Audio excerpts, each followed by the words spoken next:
Amor e luto.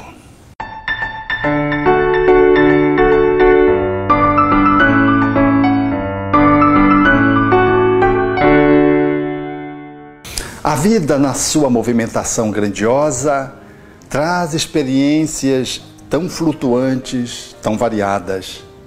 E dentre elas, uma que na maioria das vezes não é desejada por ninguém. Chama-se luto.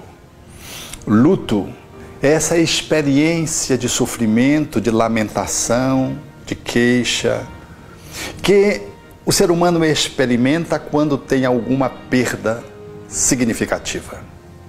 Perda que pode ser, no seu sentido mais grandioso, emblemático e profundo, de um ser querido na sua convivência diária. Mas o luto, ainda de uma forma imperceptível, vai se estabelecendo na vida sem que saibamos de que nós estamos sendo preparados para experimentar esses momentos significativos. Ou seja, todas as vezes que perdemos algo, nós experimentamos um movimento de luto, de pequeno luto, de algo que nos desagrada, que lamentamos. Às vezes é a perda de um anel, às vezes é a perda de um carro, às vezes é a perda maior de um apartamento, de um terreno, às vezes é uma perda econômica grandiosa, de um emprego, quando então sofremos grandemente em função do impacto que a ausência da nossa relação com aquilo ou com aquela circunstância nos possibilita. E ao sofrermos esse distanciamento, nós experimentamos dor. O luto envolve dor, que pode ser uma dor pequena ou maior, dependendo do significado que damos para as coisas ou para as circunstâncias. Há pessoas que perdem uma pulseira e sofrem menos. Há outras que são capazes de morrer pela pulseira no enfrentamento com a assaltante. Por quê?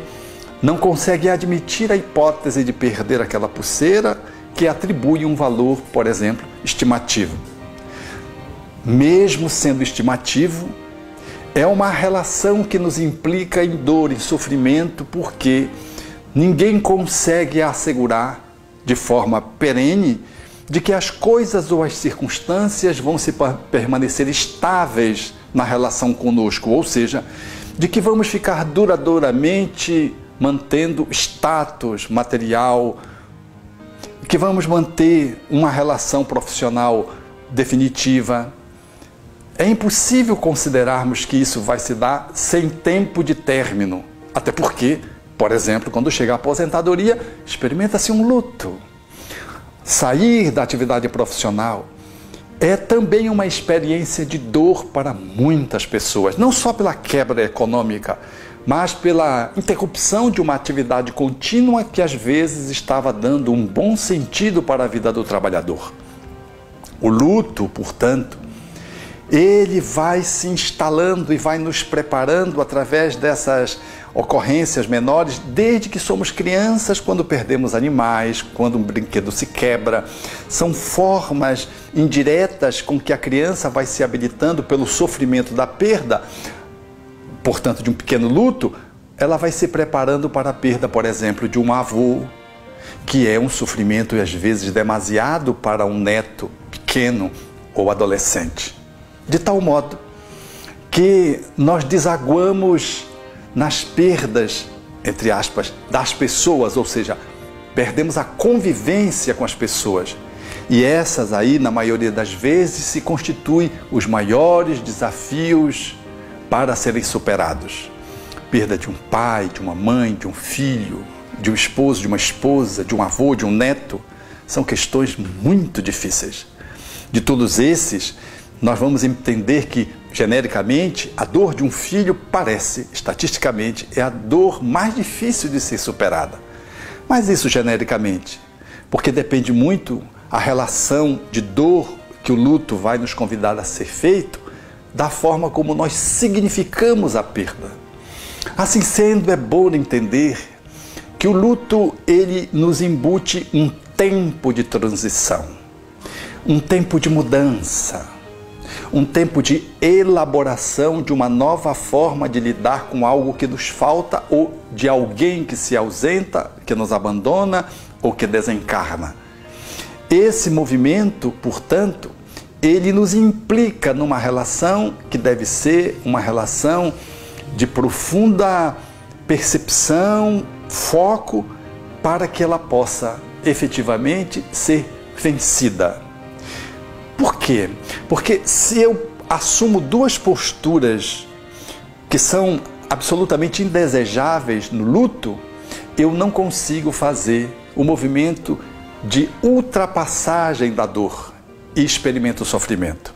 As duas posturas são, primeiro, a negação da dor. Negar de que eu perdi, negar que alguém se foi, negar que eu estou para me aposentar, negar de que eu estou envelhecendo, negar uma desencarnação. Quando eu faço isso, fazendo de conta que não aconteceu, eu reprimo um sofrimento, uma dor, que vai mais tarde se converter em sofrimento maior. Eu guardo na gaveta, embaixo do tapete, mais tempo ou menos tempo, isso virá à tona porque está dentro de mim. E o outro extremo, que também é igualmente desejável, é se agarrar na dor, se fixar na dor e não sair dela.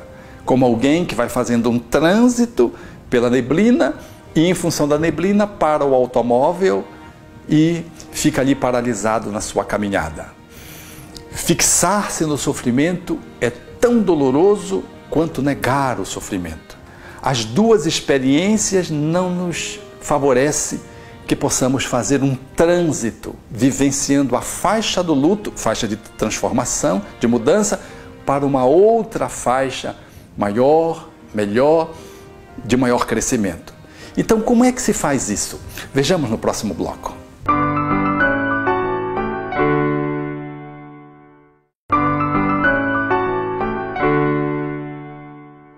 Assim sendo, como vimos, não é bom negar as perdas, as dores, as faltas, as ausências, as mortes, as desencarnações, e tampouco não é bom, em nome de um pretenso amor, nos agarrarmos nessa dor e nos fixarmos nela. Quando fazemos isso, a fixação, nós estamos apenas dando ensejo que a nossa vida fique numa rotatória paralisada.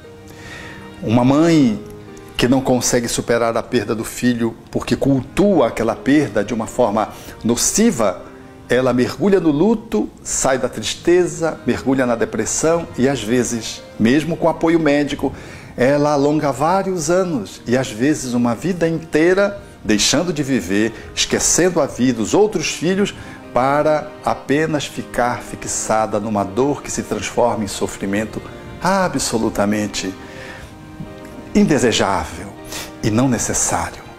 Essa forma apegada de lidar com, em nome do amor, com algo que se foi ou com alguém que se foi, ela não é de modo algum aprazível, porque não nos permite sair para um processo de crescimento, ela nos congela.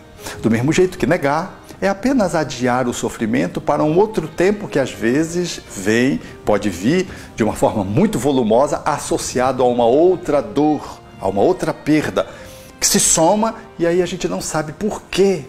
Aquela perda que é aparentemente pequena, é um vizinho, é alguém que a gente viu pela televisão, aquilo nos mobilize tanto e a gente não consiga sair do lugar, como se de repente não dessemos conta de poder lidar com aquele noticiário que comunicou aquela perda, aquele falecimento, ou aquele falecimento de alguém que nós nem tínhamos tanta vinculação. Na verdade, nós estamos vivenciando uma outra perda mais próxima que nós estocamos, negamos, reprimimos, recalcamos, e agora ela vem como um mecanismo de cura, de saúde, como uma necessidade de podermos nos limpar por dentro. A proposta espiritista, que é uma doutrina centrada na visão da imortalidade da alma, da comunicabilidade dos espíritos e do renascimento e do progresso, nos convida a viver sem experimentar tanto apego, já que não ter apego nenhum é muito difícil, mas estar sempre treinando desprendimento, porque tudo na vida passa e a única coisa que permanece é o que carregamos dentro de nós mesmos. E aqueles que convivem conosco, nós temos que focar na relação de alma a alma, porque até a relação corpórea ela será interrompida um dia, seja pelo envelhecimento, seja pelo acidente não previsto. É, portanto, necessário, na visão que os Espíritos nos trouxeram, de que possamos focar num amor que solta, num amor que se desprende, num amor que não agarra, numa relação, portanto, de amor que representa liberdade. Não é indiferença, não é a negação do sentimento, não é uma relação de alienação esquizoide, esquizofrênica, não. É uma relação de amor que embute apreciação, mas que traz dentro de si o desapego. É um grande desafio para todos nós. E vamos treinando já com as coisas. Vamos treinando com a idade, perder uma idade, ou perder a saúde, perder às vezes um sensório. Nós já estamos nos preparando para fazer o luto, fazendo pequenos lutos que a vida nos convida naturalmente, a fim de que possamos fazê-lo de uma forma plena quando o outro se for ou quando a gente se for, porque quando a gente se vai, também nós experimentamos um luto fora do corpo. Se não sabemos trabalhar, ficamos fixados na família, nos entes queridos, não conseguimos nos desprender. Ou se é o outro que vai e nós estamos apegados, nós evocamos o outro, chamamos o outro e acabamos por prender o outro na nosso circuito espiritual, doméstico, profissional, gerando processos que vulgarmente se chama de encosto. Assim sendo, a proposição espírita é libertadora. Cultivar o amor, sim. Cultivar as relações, sim. Apegar-se cada vez menos. Treinando com as coisas para que, em relação às pessoas, possamos ter maior desenvoltura quando formos chamados a fazer o grande teste da separação do até breve pela desencarnação. Porque morte das pessoas não existe, existe a morte do corpo, porque o espírito é eterno. Não foi sem razão que Jesus deixou uma sepultura vazia. É curioso isso, porque todos os grandes homens da humanidade, sejam aqueles que pontificaram no bem ou que foram no mal pela beligerância, eles guardam sepulturas que são visitadas, os grandes guerreiros, os grandes estadistas, e ali faz-se um circuito de culto.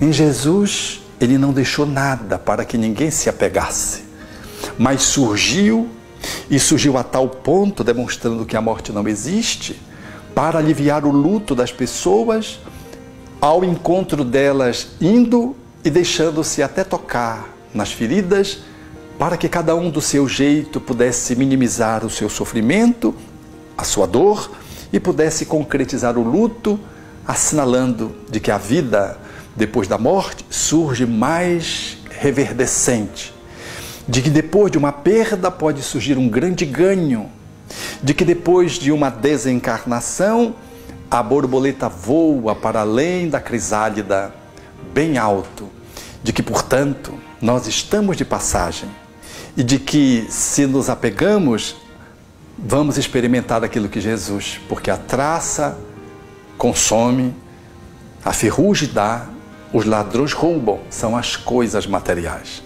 Mas a alma perene é também, como dizia Jesus, vim para que tenhas vida e vida em abundância.